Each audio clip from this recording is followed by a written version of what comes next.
Welcome back to Old Studio Car, where we bring classic icons back to life and talk about what made them legends on the road.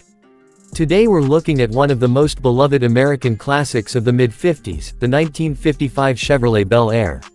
This car didn't just roll off the production line, it rolled into history as a symbol of style, innovation, and performance. The 1955 Bel Air was the start of what enthusiasts often call the Tri-5 Chevys, a three-year run that has become a collector's dream. When it first appeared, it was a complete departure from earlier Chevrolets. It had a brand new chassis, modern body lines, and a fresh V8 engine option that changed the game for Chevrolet. To this day, the 55 Bel Air is one of the most recognizable shapes in automotive history, and for good reason. Let's begin with the exterior. Chevrolet wanted something bold and futuristic for 1955, and they delivered. The Bel Air came with crisp, clean lines and that wide, low stance that gave it presence. The egg crate grille stretched across the front, framed by chrome bumpers that gleamed in the sunlight. The body featured sleek side panels with a bright stainless trim, and customers could choose stylish two-tone paint schemes that emphasized the curves of the car. Wide wraparound windshields, both front and rear, were new to Chevrolet that year, giving the Bel Air a more open and modern look compared to the boxier designs of the early 50s. Even today, when fully restored, the chrome details, the hood ornament, and those iconic tail fins make it stand out on any street. Moving to performance, the 1955 Bel Air introduced something that would define Chevrolet for decades, the small block V8 engine. Until then, most Chevys had inline sixes, but 1955 brought the 265 cubic inch V8 with either 162 or 180 horsepower depending on the version. For its time, this was a revelation.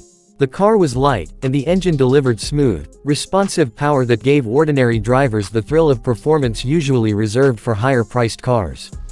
Transmission options included a 3-speed manual, the popular Powerglide automatic, and even a 3-speed overdrive for highway cruising. On the road, the Bel Air was comfortable and surprisingly quick. The new chassis design gave it better handling than earlier Chevrolets, with a lower center of gravity and improved weight distribution. The suspension was soft enough to float over rough pavement but still stable when pushed harder.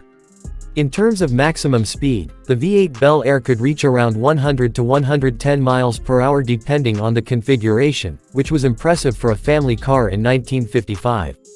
Acceleration was strong as well, with 0 to 60 times in the 12 to 13 second range, giving it real punch compared to rivals.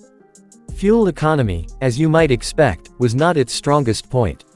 With the inline six, you could see around 18 miles per gallon on the highway, while the V8 versions often managed closer to 14 to 16 mpg. Of course, fuel was cheap in the mid-50s, and drivers cared more about style and power than efficiency. Still, compared to some bigger V8 sedans of the era, the Bel Air wasn't too thirsty. Inside, the 1955 Bel Air was just as stylish as the outside. Chevrolet emphasized comfort and luxury touches, with bright metal trim, colorful upholstery, and a dashboard design that felt modern and inviting.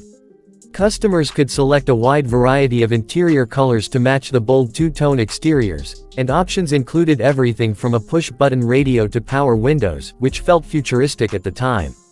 Now let's talk price. Back in 1955, a brand new Bel Air two-door sedan started at around $2,000, while a convertible was closer to $2,300. That may sound tiny today, but adjusted for inflation, it's roughly equivalent to about $25,000 to $30,000 in modern money. Still, for what you got, the design, the performance, and the prestige, it was considered a great deal. Fast forward to today's classic car market, and a well-restored Bel Air can command anywhere from $40,000 to well over $100,000 depending on the model, originality, and condition.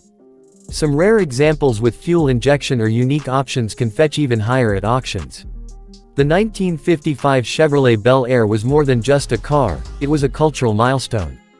It represented post-war optimism, modern styling, and the dawn of Chevrolet's performance era. For enthusiasts, it remains a car that brings nostalgia and admiration wherever it goes. With its combination of looks, power, and heritage, the Bel Air has secured its place as one of the greatest classics of all time.